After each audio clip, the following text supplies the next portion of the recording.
voudrais remarquer qu'en grande indélicatesse, le président du syndicat d'énergie de la Corse du Sud a quitté l'hémicycle. Et je peux le comprendre, je m'en suis entretenu avec lui. Parce que ma première question, même si les choses ont été approchées et dites, je me rends compte que, évidemment, dans le cœur de ce dossier, les produits financiers de la taxe de consommation finale d'électricité, à hauteur de 4,6 millions d'euros pour la Corse, 2,44 pour la Haute-Corse, 2,26 pour la Corse du Sud, mais avec une différence, comme cela a été dit dans le rapport de commission, avec deux syndicats différents. Le syndicat départemental de la Corse du Sud, qui perçoit, et c'est statutaire de droit, c'est 2,26 millions, et en analysant bien ce rapport, on voit que dans le FinVest, donc le fonds d'investissement qui est là pour, je dirais, financer la convention qui s'inscrit dans le cadre de la mise en œuvre du SADPM placé sous l'égide du comité de massif, les 2,26 millions d'euros de la Haute-Corse, produits financiers de la Haute-Corse, sont intégrés dans ce FinVest. Donc déjà une première décision de verser cette partie dans le comité de massif. Première question, on s'interroge. Deuxième question, à la lecture encore de ce dossier,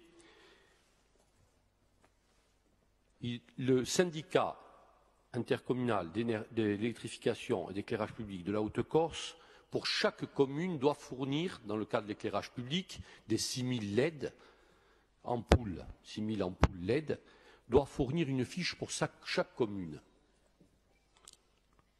Moi, j'attire l'attention à la prudence, parce qu'en tant que maire, moi, je fais mon diagnostic. D'abord, il va être à la charge de la commune, et moi, je vous fais un diagnostic et je vous renouvelle tout mon éclairage public. Donc, il se pourrait qu'on dépasse largement les 6 000 ampoules. Ce qui n'est pas le cas du syndicat départemental de la Corse du Sud, qui, lui, a fait le diagnostic lui-même sur les communes proposées. Et d'ailleurs, le président de l'AUE peut en témoigner, puisque sa commune et la mienne en font partie. Et aujourd'hui, hier, en conseil syndical du syndicat départemental d'énergie de la Corse du Sud, d'autres communes ont été rajoutées, je crois, au nombre de 11. Et on se rend bien compte, très vite, qu'à 90-95%, nos réseaux électriques d'éclairage public sont vétustes et qu'il faut totalement remplacer avec la sécurisation, les armoires et autres. Et on va tout de suite à des taux de remplacement très élevés et donc, de fait, des coûts d'investissement importants.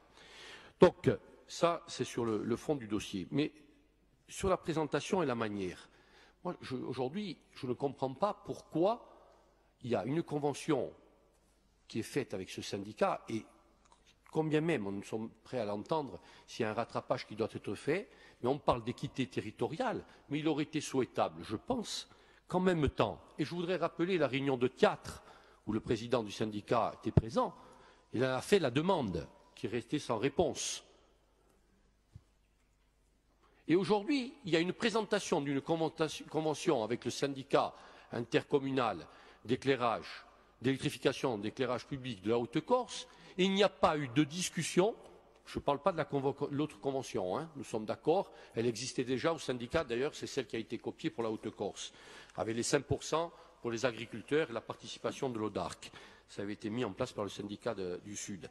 Aujourd'hui, je ne comprends pas pourquoi parallèlement, il n'y a pas, comme l'a été dit par Jean-Martin Mondelonne, les discussions et en même temps que les deux conventions soient présentées à cette session.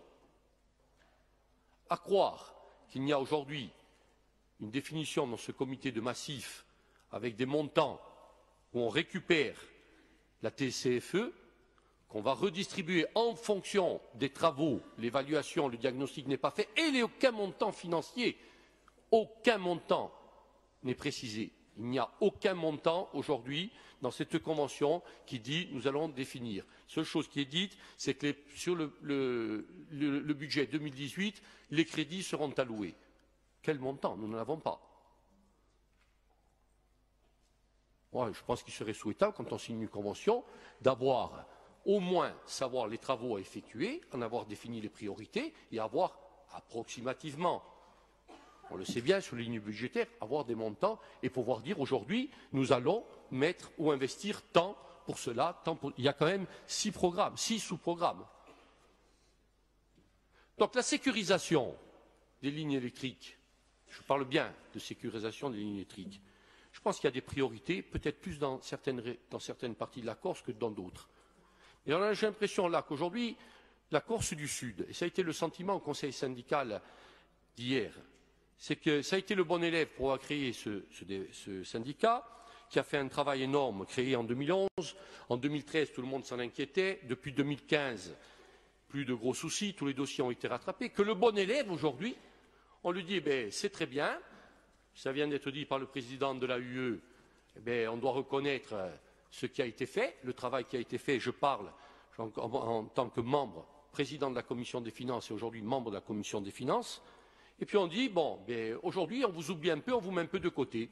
Alors moi, ce que j'aurais souhaité, tout simplement, que cette même convention soit mise à l'étude, c'est sur le fond et sur la forme, même si on sait très bien qu'il y a peut-être des priorités et un peu plus à faire pour la Haute-Corse dans le rattrapage en termes de travaux électriques, enfouissement esthétique, éclairage public et autres. Contrepartie, aujourd'hui, il n'y a rien de tout cela. Alors je trouve que la manière et la façon de le faire n'est pas équitable, voire même cavalière. D'autant plus que depuis 4, nous n'avons pas de réponse. Alors je tiens à vous dire quand même, au nom de la Corse du Sud et des maires de la Corse du Sud, qu'il y a aussi des urgences et des priorités en Corse du Sud. Merci de votre attention. Les papiers, c'est tout simplement, comme dans la délibération, rajouter décide d'autoriser la signature de conventions pluriannuelles couvrant la période 2018-2023 relative au financement des investissements électriques et numériques du Poumont. Avis de l'exécutif sur cet amendement. Très bien. Je mets cet amendement aux voix. Qui est pour?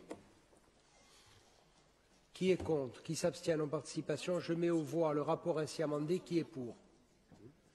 Qui est contre? Qui s'abstient en participation? Le rapport est adopté. L'amendement, c'est bon.